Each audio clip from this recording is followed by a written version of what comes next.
Assalamualaikum warahmatullahi wabarakatuh. Kami dari kelompok 7 yang terdiri dari saya sendiri, Sirotul Mila, Rizkyana Putri, Nur Aini Widi Astuti, dan Fani Ayu Anggrayani. Pada siang hari ini, kami akan mempresentasikan tentang penerapan kebijakan moneter. Untuk penjelasannya, mari kita simak bersama-sama. Agenda pembahasan kali ini yang pertama yaitu pengertian kebijakan moneter, dilanjut jenis-jenis kebijakan moneter, lalu tujuan kebijakan moneter, yang keempat instrumen kebijakan moneter, yang kelima peran Bank Indonesia dalam kebijakan moneter, yang keenam pelaksanaan kebijakan moneter, dan yang terakhir yaitu studi kasus. Pengertian kebijakan moneter. Menurut Budiono, kebijakan moneter adalah tindakan pemerintah melalui bank sentral untuk mempengaruhi dalam situasi makro yang dilaksanakan, yaitu dengan menyeimbangkan jumlah uang beredar dengan penawaran barang sehingga inflasi dapat dikendalikan, tercapainya kesempatan kerja penuh, dan kelancaran suplai atau distribusi barang.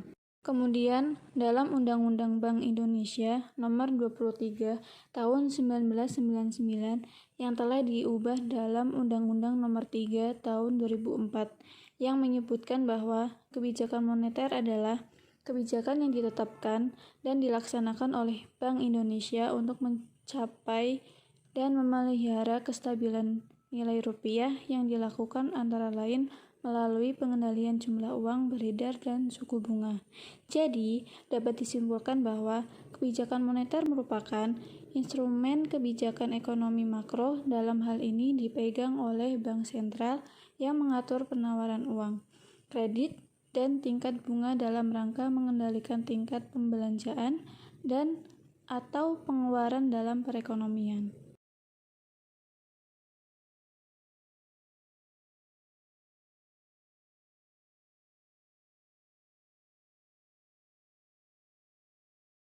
Jenis-jenis kebijakan moneter ada dua, yaitu kebijakan moneter ekspansif atau monetary expansive policy dan kebijakan moneter kontraktif atau monetary contractive policy.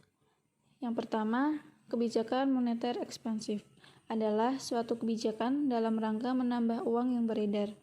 Kebijakan ini dilakukan untuk mengatasi pengangguran dan meningkatkan daya beli masyarakat atau permintaan masyarakat pada saat perekonomian mengalami resesi atau depresi.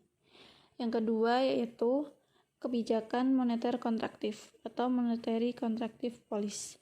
Kebijakan moneter kontraktif adalah suatu kebijakan dalam rangka mengurangi jumlah uang yang beredar. Kebijakan ini dilakukan pada saat perekonomian mengalami inflasi. Tujuan kebijakan moneter. Ada 4 tujuan dalam kebijakan moneter, yaitu yang pertama, menjaga stabilitas ekonomi, artinya pertumbuhan arus uang yang beredar seimbang dengan pertumbuhan arus barang dan jasa yang tersedia. Kedua, menjaga stabilitas harga, artinya harga suatu barang merupakan hasil interaksi antara jumlah uang yang beredar dengan jumlah uang di pasar. Yang ketiga, meningkatkan kesempatan kerja, artinya pengusaha akan mengadakan investasi pada saat keadaan ekonomi stabil, dan investasi akan memungkinkan adanya lapangan pekerjaan baru yang berarti itu meningkatkan kesempatan kerja. Yang terakhir, memperbaiki posisi neraca perdagangan dan neraca pembayaran. Artinya, kebijakan moneter dapat memperbaiki posisi neraca perdagangan dan neraca pembayaran. Instrumen kebijakan moneter. Ada 5 instrumen dalam kebijakan moneter, yaitu 1. Kebijakan operasi pasar terbuka atau open market operation adalah salah satu kebijakan yang diambil bank sentral untuk mengurangi atau menambah jumlah uang beredar. 2. Kebijakan diskonto atau diskon policy adalah Pemerintah mengurangi atau menambah jumlah uang beredar dengan cara mengubah diskonto bank umum. 3. Kebijakan cadangan kas. Dalam kebijakan ini, Bank Sentral dapat membuat peraturan untuk menaikkan atau menurunkan cadangan kas atau kas rasio. 4. Kebijakan kredit ketat. Dengan kebijakan ini, jumlah uang yang beredar dapat diawasi, dan langkah kebijakan ini biasa diambil pada saat ekonomi sedang mengalami gejala inflasi. Dan terakhir, kebijakan dorongan moral atau moral suasion. Kebijakan ini berisi pengumuman, pidato, dan edaran yang dapat berupa ajakan atau larangan untuk menahan pinjaman tabungan ataupun melepaskan pinjaman. Peran Bank Indonesia dalam kebijakan moneter. Bank Indonesia memiliki tujuan untuk mencapai dan memelihara kestabilan nilai rupiah. Dalam pelaksanaannya, Bank Indonesia memiliki kewenangan untuk melakukan kebijakan moneter melalui penetapan sasaran-sasaran moneter, seperti uang beredar atau suku bunga, dengan tujuan utama menjaga sasaran laju inflasi yang ditetapkan oleh pemerintah. Secara operasional, pengendalian sasaran-sasaran moneter tersebut menggunakan instrumen-instrumen, antara lain operasi pasar terbuka di pasar uang, baik rupiah maupun valuta asing, penetapan tingkat diskonto, penetapan cadangan wajib minimum, dan pengaturan kredit atau pembiayaan. Bank Indonesia juga dapat melakukan cara-cara pengendalian moneter berdasarkan prinsip syariah.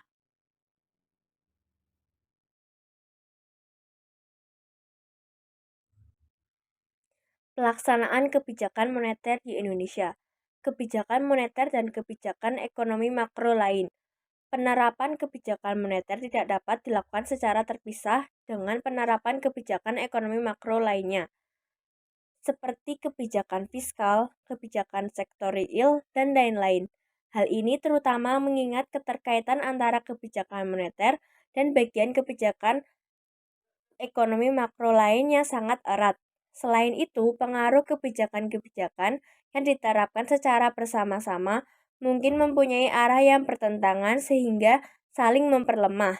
Misalnya, dalam perekonomian yang mengalami tekanan inflasi, Bank Sentral melakukan pengetatan moneter. Kebijakan moneter dalam perekonomian terbuka. Sebelum dibahas kebijakan moneter dalam perekonomian terbuka, akan disinggung secara singkat mengenai kebijakan moneter dalam perekonomian tertutup. Dalam perekonomian sederhana dan tertutup, ketika perekonomian suatu negara tidak berinteraksi dengan perekonomian negara lain, maka formulasi dan implementasi kebijakan moneter dapat dilakukan dengan lebih sederhana. Hal ini disebabkan berbagai variabel-variabel ekonomi internasional, seperti perdagangan, aliran modal, nilai tukar, dan suku bunga yang tidak berpengaruh terhadap perekonomian. Namun demikian, di era globalisasi ini dapat dikatakan tidak terdapat suatu negara yang memiliki sistem perekonomian tertutup.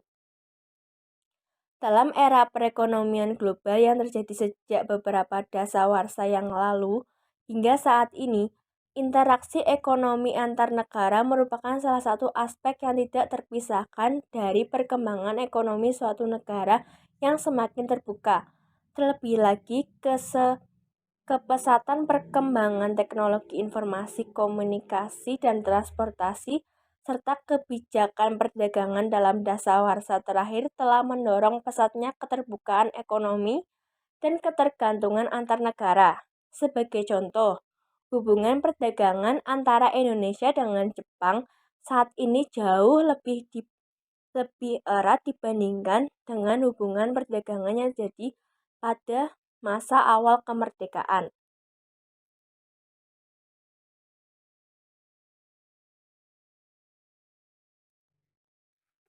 Sistem nilai tukar. Nilai tukar suatu mata uang didefinisikan sebagai harga relatif dari suatu mata uang terhadap mata uang lainnya. Pada dasarnya terdapat 3 sistem nilai tukar, yaitu 1. Fixed Exchange Rate System atau nilai tukar tetap. 2. Managed Floating Exchange Rate System atau nilai tukar mengambang terkendali. Dan yang ketiga yaitu Floating Exchange Rate System atau nilai tukar mengambang. Pada sistem nilai tukar tetap, nilai tukar atau kurs suatu mata uang terhadap mata uang lain ditetapkan pada nilai tertentu. Misalnya, nilai tukar rupiah terhadap mata uang dolar Amerika adalah Rp8.000 per dolar. Penetapan nilai tukar pada sistem nilai tukar tetap tersebut dapat dilakukan dengan berbagai cara.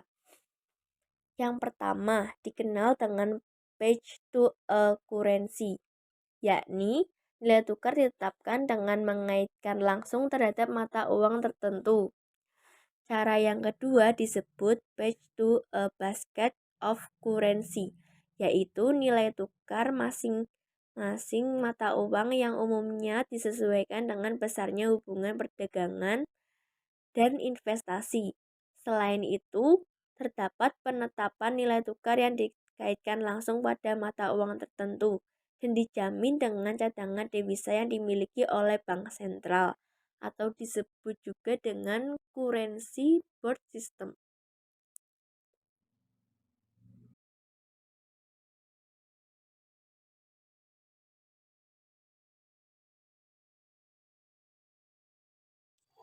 Selanjutnya yaitu sistem devisa. Devisa merupakan aset keuangan yang digunakan dalam transaksi internasional. Penetapan sistem devisa pada suatu negara ditujukan untuk mengatur pergerakan lalu lintas devisa antara penduduk dan bukan penduduk dari suatu negara ke negara lain. Pada dasarnya, ada 3 sistem devisa. Yang pertama, sistem devisa terkontrol. Pada sistem devisa terkontrol, devisa pada dasarnya dimiliki oleh negara. Karena itu, setiap perolehan devisa oleh masyarakat harus diserahkan kepada negara, dan setiap penggunaan devisa harus memperoleh izin dari negara. Yang kedua, ada sistem devisa semi terkontrol. Pada sistem devisa semi terkontrol, kewajiban penyerahan dan izin dari negara diterapkan oleh perolehan dan penggunaan devisa-devisa tertentu. Sementara jenis devisa lainnya, sistem nilai tukar, sistem devisa, dan kebijakan moneter. Yang terakhir yaitu sistem devisa bebas. Pada sistem devisa bebas, devisa di sini tidak terikat oleh aturan-aturan lain.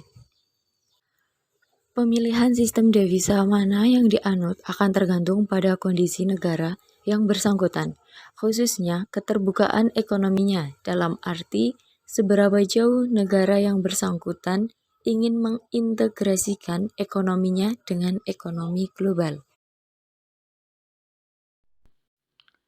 Kerangka strategis kebijakan moneter. Seperti telah dijelaskan sebelumnya, bahwa tujuan kebijakan yang ingin dicapai baik oleh kebijakan moneter maupun kebijakan makro pada umumnya adalah pencapaian stabilitas ekonomi makro. Seperti stabilitas rendahnya laju inflasi, pertumbuhan ekonomi, serta tersedianya lapangan atau kesempatan kerja. Semua sasaran tersebut di atas sulit dicapai secara bersamaan karena seringkali pencapaian sasaran-sasaran akhir tersebut bersifat kontradiktif. Misalnya, usaha untuk mendorong tingkat pertumbuhan ekonomi dan memperluas kesempatan kerja pada umumnya dapat mendorong peningkatan harga sehingga pencapaian stabilitas ekonomi makro tidak optimal. Beberapa strategi pelaksanaan kebijakan moneter tersebut antara lain yang pertama, exchange rate targeting atau penargetan nilai tukar, yang kedua monetary targeting atau penargetan besaran moneter, yang ketiga inflation targeting atau penargetan inflasi, yang keempat implicit but not explicit anchor atau strategi kebijakan moneter tanpa jangkar yang tegas.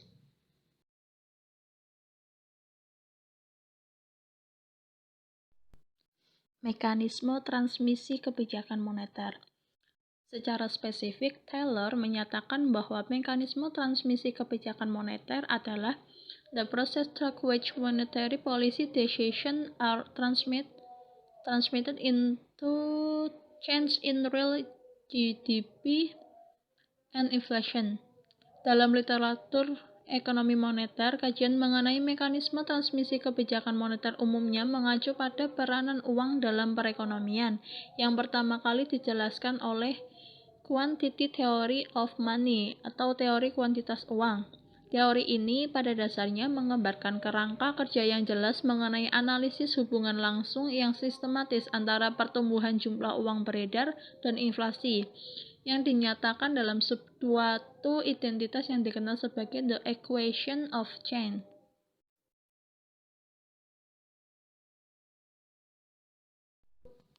Materi selanjutnya yaitu studi kasus. Bank Indonesia menempuh bauran kebijakan melalui pelonggaran kebijakan moneter, makroprudensial, serta sistem pembayaran untuk memperkuat stabilitas di pasar valuta asing, menjaga kecukupan likuiditas di sistem keuangan, mendorong fungsi intermediasi perbankan, serta mengakselerasi digitalisasi ekonomi dan keuangan. Direktur Ekonomi Komunikasi BI, Oni Wijarnako, mengatakan pemerintah telah mengeluarkan berbagai stimulus fiskal di sektor kesehatan, perlindungan sosial, insentif usaha, bantuan UMKM, dan pembiayaan korupsi serta pemerintahan daerah. Bank Indonesia juga mengakui kebijakan moneter yang longgar yang dilakukan sejak tahun lalu akan menimbulkan tekanan inflasi karena semakin banyak uang yang beredar di perekonomian. Namun, tekanan inflasi itu diperkirakan baru muncul pada tahun 2023. BI sudah punya upaya untuk mengantisipasi risiko tekanan inflasi tersebut, misalnya dengan mengurangi injeksi likuiditas secara bertahap.